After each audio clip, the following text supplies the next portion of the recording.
Hello everyone, welcome to Lucky Education. और आज हम देखेंगे गैंगेटिक प्लेन्स के बारे में। हमने क्लास 7th की एनसीईआरटी स्टार्ट की है। क्लास 7th की लेटेस्ट जो एनसीईआरटी आई है 2025 में, उस वाली एनसीईआरटी का ज्योग्राफी का पहला चैप्टर हम कवर कर रहे हैं। तो अब तक हमने डिस्कस किया था हिमालय के बारे में, डिस्कस किया था बॉस। किसके बारे में डिस्कस किया था? हिमालय के बारे में डिस्कस किया था। आज हम देखेंगे गैंगेटिक प्लेन्स। एक बार मैं हल्का सा रिवाइज कराना चाहता हूँ, थोड़ा सा आपको आइडिया लग जाए। मैंने आपको डिस्कस किया था थोड़ा सा, एक बार लोकेशन देख लो भाई। इंडिया में गैंगेटिक प्लेन्स कहाँ पर आते हैं और हिमालय कहाँ पर है। ये मान लो अपना प्यारा भारत है, ठीक है, मान लो कि है ये यार। और यहाँ पर हमने देखा था ये है अपना हिमालय। हिमालय के बारे में हम डिस्कस कर चुके हैं भाई। ये क्या है? अपना हिमालय माउंटेन है, हिमालय, ठीक है। अब आपको देखना है यार गैंगेटिक प्लेन्स कहाँ है। अब देखो गैंगेटिक प्लेन्स ये रहे बॉस आपके गैंगेटिक प्लेन्स। हिमालय के नीचे अगर मैं आपको बताऊँ, देखो यहाँ से एक रिवर निकलती है जिसका नाम है इंडस। कौन सी रिवर निकलती है? इंडस। यहाँ से एक रिवर आती है जिसका नाम है गंगा। कौन सी रिवर आती है? गंगा। और एक यहाँ से एक रिवर यूँ करके जाती है, इसका नाम है ब्रह्मपुत्र, ठीक है। पहली बात तो हम प्लेन कर रहे हैं ना बार बार, तो आपको इतना पता होना चाहिए कि जो प्लेन्स हैं जिसके बारे में डिस्कस करने वाले हैं, गैंगेटिक प्लेन्स। अब नाम में आ रहा है गैंगेटिक। गैंगेटिक मतलब गंगा वाले प्लेन्स, है ना। अगर यहाँ वाले प्लेन है तो इसको इंडस प्लेन्स बोलेंगे, और यहाँ वाले प्लेन है तो इनको बोलेंगे ब्रह्मपुत्र प्लेन्स। तो ये वाला जो रीजन है, अब मैं अलग से मार्किंग कर रहा हूँ बॉस, आप देख लेना इसको। ये वाला जो पूरा रीजन है अपना, ये पूरा रीजन कहलाता है बॉस गैंगेटिक प्लेन्स। क्या कहलाता है? गैंगेटिक प्लेन्स कहलाता है। तो गैंगेटिक प्लेन्स क्यों कहते हैं? Plains formed by river Ganga. Plains formed by river Ganga. अच्छा याद रखना यार, ये जो प्लेन बनाए जाते हैं ना, ये रिवर्स के द्वारा बनाए जाते हैं। किसके द्वारा? कैसे बनाए जाते हैं? रिवर्स माउंटेन से। रिवर्स जो हैं ये माउंटेन्स से आती हैं और अपने साथ सेडिमेंट्स लेके आती हैं, और इन सेडिमेंट्स को डिपॉजिट कर देती हैं, और डिपॉजिट कर देती हैं तो बन जाते हैं प्लेन्स।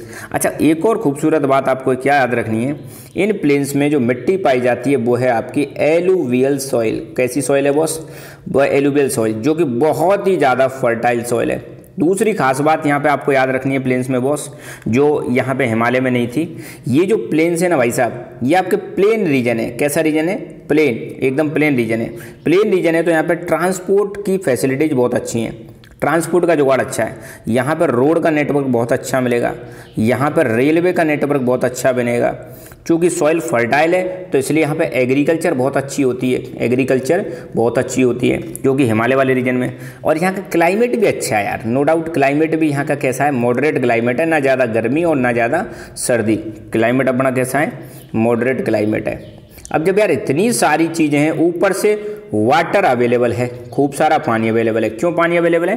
क्योंकि यहाँ से गंगा रिवर जा रही है भाई साहब, और गंगा की बहुत सारी ट्रिब्यूटरीज हैं। जब इतनी सारी अच्छाइयाँ यहाँ की हैं तो आपको देखने को मिलेगा कि ये जो गैंगेटिक प्लेन्स है ना इंडिया का, मैं स्टार लगा के बोल रहा हूँ, मोस्ट डेंसली पॉपुलेटेड रीजन है बॉस। ये कैसा है? मोस्ट डेंसली पॉपुलेटेड, मतलब भारत में जो सबसे ज़्यादा पॉपुलेशन पाई जाती है वो कहाँ पाई जाती है? गैंगेटिक प्लेन्स में पाई जाती है बॉस। अब अगर आपसे कोई पूछे कि इंडिया में हाईएस्ट पॉपुलेशन कहाँ है, सबसे ज़्यादा लोग कहाँ रहते हैं, तो आप बताओगे गैंगेटिक प्लेन्स में रहते हैं। क्यों रहते हैं? आपके सामने रीजन क्लियर है भाई साहब, क्योंकि इस रीजन में नंबर 1 प्लेन रीजन है। प्लेन रीजन है तो ट्रांसपोर्ट की फैसिलिटी अच्छी है। प्लेन रीजन है तो यहाँ पे इंडस्ट्री लगाना आसान है, बहुत आसानी से इंडस्ट्री कर सकते हो।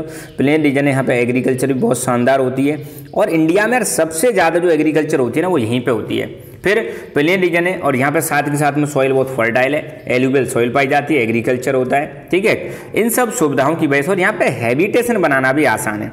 प्लेन होने की वजह से यहाँ पे आप हैबिटेशन का मतलब है निवास, है ना, जो रहना, हैबिटेट, सेटलमेंट बनाना आसान है। क्या बनाना आसान है? सेटलमेंट का मतलब होता है घर बनाना आसान है। तो यार इतने सारे फीचर दे रखे हैं, and that is why this is the most densely populated region of the world, one of the most densely populated. दुनिया में भी इसका नाम है भाई साहब कि भाई पॉपुलेशन कहाँ पाई जाती है, बहुत ज़्यादा, वन ऑफ द, उसमें जब नाम आता है तो उसमें densely populated region Gangetic plains का भी नाम आता है। प्लेन्स बनते कैसे हैं? ध्यान रखना, प्लेन्स बनते हैं रिवर्स के द्वारा। कैसे बनते हैं? रिवर्स अपने साथ सेडिमेंट्स लेके आती हैं। तो ये थोड़ा सा आप रफ में या एक पेज में लिख लेना, क्योंकि इतना आपको समझ में आ गया तो आपको मजा आएगा समझने में, राइट। तो भाई हिमालय के जस्ट नीचे आप देखो, ऊपर हिमालय, हिमालय के साउथ में ऊपर हिमालय है, हिमालय के साउथ में क्या है? प्लेन्स हैं, तो HP, राइट। अच्छा, एक चीज़ इससे अगला वाला टॉपिक आएगा, मैं पहले ही बता देता हूँ, यहाँ पे देख लो, ये बच्चा कुछ जो रीजन है ना भाई साहब, ये है अपना थार डेजर्ट। कौन सा डेजर्ट है? थार डेजर्ट। इसके बारे में और अलग से चर्चा कर लूँगा, फिलहाल ध्यान रखना this is the Thar desert, India के वेस्टर्न साइड में है बॉस। कौन सी साइड में? वेस्टर्न।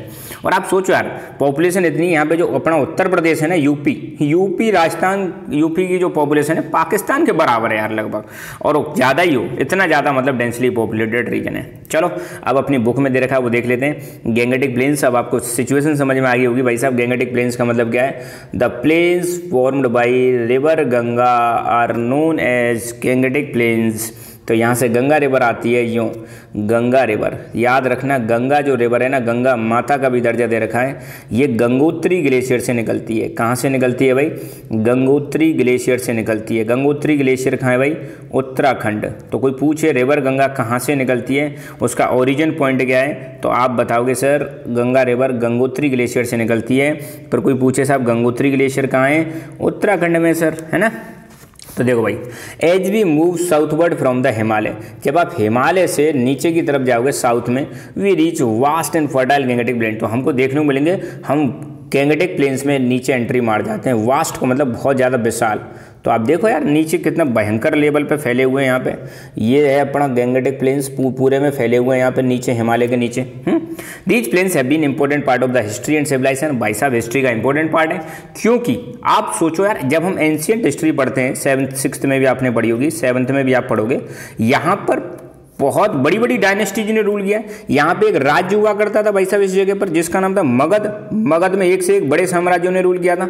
मगध में आपने देखा होगा शिशुनाग डायनेस्टी ने रूल किया था, मगध में नंदा डायनेस्टी ने रूल किया था, मगध में हर्रंग डायनेस्टी ने रूल किया था, और मगध में द ग्रेटेस्ट मौर्य एम्पायर ने रूल किया था भाई साहब, चंद्रगुप्त मौर्य, है ना, इसने रूल किया था। फिर बाद में यहाँ पे एक कन्नौज थी, कन्नौज इंपॉर्टेंट बन जाती है। फिर यहाँ पे एक दिल्ली है, दिल्ली इंपॉर्टेंट बन जाती है। दिल्ली सल्तनत, जब आप मुगल पढ़ोगे दिल्ली सल्तनत के बारे में, तो ये भी नॉर्थ में थे। फिर मुगल्स आ जाएंगे, उनका भी सेंटर दिल्ली हुआ करता था। तो भाई साहब ये प्लेन्स हिस्ट्री का बहुत इंपॉर्टेंट पार्ट है। यहाँ पे एक जगह है तराइन, तराइन में बैटल लड़ा गया था 1191 में, 1192 में। यहाँ पे एक जगह है पानीपत, पानीपत में 3 लड़ाइयाँ लड़ी गई हैं। तो भैया हिस्ट्री का और सिविलाइजेशन का इंपॉर्टेंट पार्ट है Gangetic plains, right. These plains are nourished by mighty rivers. अब यार इस प्लेन में जो जान झोंकने का जो काम करती है ना, वो जान झोंकने का काम करती हैं, इन प्लेन्स को जान देने का काम करती हैं, जीवन देने का काम करती हैं, वो है यहाँ की रिवर्स। सबसे इंपॉर्टेंट चीज़ यार यहाँ की रिवर्स है ना, जो हिमालय से निकल के आती हैं। कहाँ से निकल के आती हैं? हिमालय से। मैंने बताया था जैसे गंगोत्री ग्लेशियर उत्तराखंड में, हिमालय पे, है ना। प्रोवाइडिंग ए वाइटल लाइफलाइन, और जीवन देती हैं, जैसे वाटर देती हैं। इनसे क्या मिलता है हमें? वाटर। यहाँ पे 3 रिवर मैंने बताई थी, गंगा, इंडस और Brahmaputra river system along with their extensive network of tributary enrich the soil with minerals making the region highly fertile and ideal for agriculture. मैंने बताया था 3 रिवर यहाँ पे बड़ी इंपॉर्टेंट है, एक बार फिर देख लेना। 3 रिवर में फिर बता रहा हूँ, यहाँ से निकलती है इंडस रिवर जो अरेबियन सी में जाके गिर जाती है ना। इंडस रिवर पाकिस्तान होके जाती है, अभी चर्चा में भी थी इंडिया पाकिस्तान की जब लड़ाई हुई थी। यहाँ से निकलती है गंगा रिवर जो गंगोत्री ग्लेशियर से निकलती है, यहाँ से एक निकलती है ब्रह्मपुत्र रिवर। ये 3 रिवर हैं बॉस, इनको बोलते हैं हिमालयन रिवर्स। याद रखना, ऊपर से जो नदियां निकलती हैं इनको हम क्या बोलते हैं? हिमालयन रिवर्स बोलते हैं। तो ये हिमालयन रिवर्स जो हैं ये क्या करती हैं भाई साहब, इनमें बहुत सारा पानी आता है। इन रिवर्स की बहुत सारी ट्रिब्यूटरीज में, ट्रिब्यूटरीज क्या होती हैं, जैसे मान लो ये एक मेन रिवर है, इसमें आके एक रिवर यहाँ से मिल गई, एक रिवर आके यहाँ से मिल गई, एक रिवर यहाँ से मिल गई, ये कहलाती हैं ट्रिब्यूटरीज, मतलब सहायक नदियाँ। तो इतनी सारी रिवर्स हैं भाई साहब, इसमें बहुत सारा पानी अवेलेबल होता है। फिर ये रिवर्स बहुत सारा मिनरल लेके आती हैं, सॉइल में मिनरल ऐड कर देती हैं, और ये रीजन बहुत ज़्यादा फर्टाइल है। और फर्टाइल है तो यहाँ पे एग्रीकल्चर होती है, और मैंने बताया था बहुत ज़बरदस्त एग्रीकल्चर होती है। यहाँ पे आपको राइस कल्टीवेशन, व्हीट कल्टीवेशन बहुत ज़्यादा देखने को मिलेगा। The rivers bring with them minerals that enrich the soil enabling abundant agriculture. Rivers अपने साथ मिनरल्स लेकर आती हैं जिससे सॉइल अपनी मजबूत हो जाती है, और बहुत सारी एग्रीकल्चर होती है। अबंडेंट मतलब बहुत सारी यहाँ पे खेती होती है। अब रिवर्स में पानी है तो भाई साहब पानी से बिजली भी बना सकते हैं, जिसको हम बोलते हैं हाइड्रो इलेक्ट्रिसिटी। कोई पूछे पानी से जो बिजली बनती है उसको हम क्या बोलते हैं, तो आप बताओगे पानी से जो बिजली बनती है भाई साहब that is called hydro electricity. The electricity formed by using water is called hydro electricity. आपने देखा होगा डैम्स में पानी भर देते हैं और फिर पानी को नीचे गिराते हैं, नीचे टरबाइन लगी होती है, टरबाइन घूमती है, टरबाइन से जनरेटर जोड़ देते हैं और बिजली पैदा हो जाती है। तो इन रिवर्स का एक और फायदा क्या है, इन रिवर्स पर डैम बनाकर हम क्या कर सकते हैं, बिजली पैदा कर सकते हैं। A large proportion of India's population lives in these plains. India का बहुत सारी पॉपुलेशन यहाँ पे रहती है, मैं बता चुका हूँ भाई साहब। अकेला उत्तर प्रदेश पाकिस्तान के बराबर लगभग पॉपुलेशन है, और इंडिया में सबसे ज़्यादा जो पॉपुलेशन है वो यहीं पर है, नॉर्दर्न प्लेन्स में। क्यों है मैंने रीजन बता दिए, आपको बहुत काम आएंगे आगे। यहाँ पे देखो प्लेन है तो भाई साहब यहाँ पे खेती करते हैं मॉडर्न तरीके से। ये दिल्ली का एरियल व्यू दे रखा है, ये रिवर यमुना के आसपास का है ना। एरियल मतलब ऊपर से जो, मतलब हेलीकॉप्टर से जो व्यू है दिल्ली का। ये भाई साहब मल्टी क्रॉपिंग कर रखी है, एक क्रॉप 1, ये क्रॉप 2, ऐसे करके जो अलग अलग क्रॉप्स उगाई जाती है मल्टी क्रॉपिंग। ये गांव की महिलाएं पंजाब में पैडी ग्रो लगा रही हैं। पैडी मतलब राइस लगा रही हैं यहाँ पर, है ना। पैडी ट्रांसप्लांटेशन भी बोलते हैं इसमें ना, ट्रांसप्लांटेशन। कहीं से और पौध लेके आते हैं और इनको एक एक करके ज़मीन में लगा देते हैं। और पैडी में आपको पता है पानी बहुत ज़्यादा चाहिए भाई साहब, क्या पैडी में पानी बहुत ज़्यादा चाहिए, ये भी याद रखना। द फ्लैट लैंड, अभी हमने बताया था यहाँ की जमीन कैसी है भाई साहब, फ्लैट है। Of northern plains have allowed for the development of elaborate transportation network. अब यार जमीन जब फ्लैट है यहाँ पे, तो फ्लैट होने से मैंने बताया था यहाँ पे रोड नेटवर्क बहुत अच्छा है, रेलवे का नेटवर्क बहुत अच्छा है, बहुत विशाल नेटवर्क है रेलवे का और रोड का, वास्ट मतलब बहुत ज़्यादा, एलॉबरेट मतलब बहुत ज़्यादा नेटवर्क है रेलवे का। Road and railway network facilitate the movement of people and goods over long distances. अब नेटवर्क अच्छा है तो लोग जो है एक जगह से दूसरी जगह आसानी से जा सकते हैं। As you will see in the tapestry of the past chapters, the Ganga, Brahmaputra and other rivers have been used for millennia for travel and trade। तो आप हिस्ट्री में आप पढ़ोगे कि इन रिवर्स का बहुत लंबे समय से इस्तेमाल होता आया है ट्रेवल के लिए और ट्रेड के लिए। आप सिंपल यार पहले के ज़माने में यार अपने रोड बोर्ड तो हुआ नहीं करते थे, तो ट्रेवल करने के लिए हम रिवर्स का इस्तेमाल करते थे, या हम कह सकते हैं वाटर ट्रांसपोर्ट का इस्तेमाल करते थे। तो वाटर ट्रांसपोर्ट के लिए रिवर आज भी इस्तेमाल होती हैं और वाटर ट्रांसपोर्ट के लिए रिवर हज़ारों सालों से इस्तेमाल होती आ रही हैं भाई साहब। अच्छा, most of the rivers are named after goddess. यार भारत में खूबसूरत आपको क्या चीज़ देखने को मिलेगी, हमारी नदियाँ हैं ना वो देवियों के नाम पर हैं। जैसे गंगा मैया बोलते हैं, यमुना मैया बोलते हैं, कावेरी मैया बोलते हैं, ठीक है। Name of the Brahmaputra however means the son of Brahma. Brahmaputra का मतलब होता है नाम है Brahmaputra, son of Brahma. This river gets bigger during summer instead of drying up. और ये रिवर जो है ना, तीनों चारों जो नाम बता रखे हैं, ये कह रहे हैं कि भाई साहब जब बरसात होती है ना तो ये और बड़ी हो जाती हैं, क्योंकि इनमें नॉर्मली पानी कैसे आता है, ग्लेशियर्स के मेल्ट होने पर। ग्लेशियर से मेल्ट होंगे तो वाटर निकलेगा और वही बन जाएंगी रिवर। मगर बरसात वाले टाइम पे ग्लेशियर भी मेल्ट होते हैं बहुत ज़्यादा और रेनफॉल भी हो जाती है, तो पानी रिवर्स में बहुत ज़्यादा बढ़ जाता है तो बाढ़ जैसी सिचुएशन आपको देखने को मिलेगी। ये गैंगेटिक प्लेन्स सैटेलाइट व्यू दे रखा है गैंगेटिक प्लेन्स का, ठीक है, ओके। यहाँ कुछ जीव जंतु भी बहुत सारे पाए जाते हैं। नॉर्दर्न प्लेन्स में आपको देखने को मिलेंगे लंगूर देखने को मिलेंगे भाई साहब, एक लकड़ी पे लंगूर बैठा हुआ है। बांधवगढ़ नेशनल पार्क, ये याद रखना, बांधवगढ़ नेशनल पार्क कहाँ पर है भाई, मध्य प्रदेश में, वहाँ पर लंगूर दिखा रखा है, ठीक है।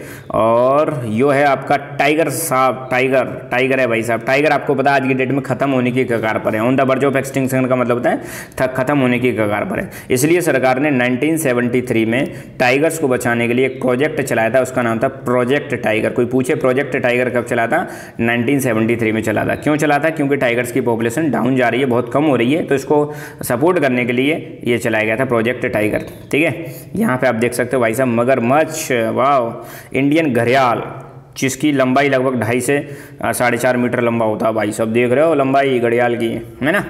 ये भी खत्म होने की कगार पर है भाई साहब, तो इनके लिए भी मतलब कानून बनाए गए हैं ताकि इनको नुकसान न पहुंचाया जा सके। ये पीकॉक है ना भाई साहब, पीकॉक और फीहन, इंडियन पीकॉक हमारा नेशनल बर्ड है। कोई पूछे भाई इंडिया का नेशनल बर्ड क्या है, तो आप याद रखना इंडिया का नेशनल बर्ड आपके सामने है भाई साहब, पीकॉक, है ना, मोर। ट्रेजेटिक वाले हम अलग से वीडियो बनाएंगे, ठीक है। मैंने कहा था एक एक टॉपिक का एक एक वीडियो बनाऊंगा, तो आराम से एंजॉय करें, मस्त बढ़ें, समय की चिंता ना करें। एक बार समय जरूर लगेगा, इसके बाद आई एम श्योर आप चीज़ों को भूलोगे नहीं और आपको बहुत लंबे समय तक ये चीज़ें काम आएंगी। सो आज के लिए इतना ही। Thank you so much, keep learning, keep enjoying and God bless you all.